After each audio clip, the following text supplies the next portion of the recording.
Passing rate over expectation, a metric used to evaluate how much a team is actually passing the ball compared to what would be expected given the game situation. First, looking back at 2024, some of the teams at the top here were the Bengals, the Chiefs, Vikings, Jets, Texans, Seahawks, Broncos, and Buccaneers, all of whom had quarterbacks that were top 10 in pass attempts. Majority of them were top 10 in passing yards and passing touchdowns. We also had some good performances from pass catchers, as Ja'Marr Chase was wide receiver 1 overall.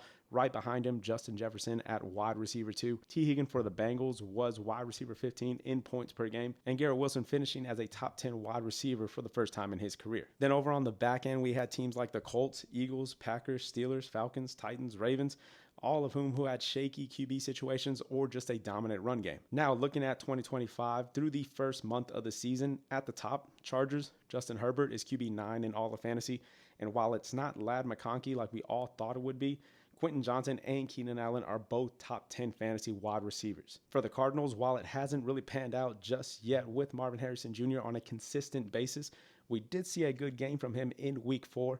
And then Trey McBride just continues to be one of the best options at the tight end position. The Chiefs haven't really been able to get the run game going with that committee of backs that they have, but they did get Xavier Worthy back this week from injury, had a good game, and are expected to be getting Rashee Rice back very soon from his suspension. Rashee Rice was wide receiver 2 overall through the first 3 weeks of the season before his injury last year. And while it's been a bit of a slow start for Bo Nix, he did have 350 passing yards on Monday night in week 4, and Courtland Sutton just continues to be a top-end wide receiver in fantasy, wide receiver 12 through the first 4 weeks. Then looking over at the bottom, we have the Jets, and it hasn't really seemed to affect Garrett Wilson all that much, as he's still wide receiver 5 in all of fantasy.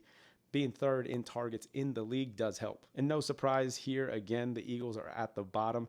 And then once again, it's affecting the fantasy performance of their wide receivers. The Seahawks, like the Jets, JSN is still a top 10 fantasy wide receiver due to the heavy target volume that he's seen from Sam Darnold. And then over in New Orleans, his former teammate Chris Olave not seeing the same success with that heavy usage. So what are some things that you observed while looking at the pass rate over expectations chart? Leave them down in the comments.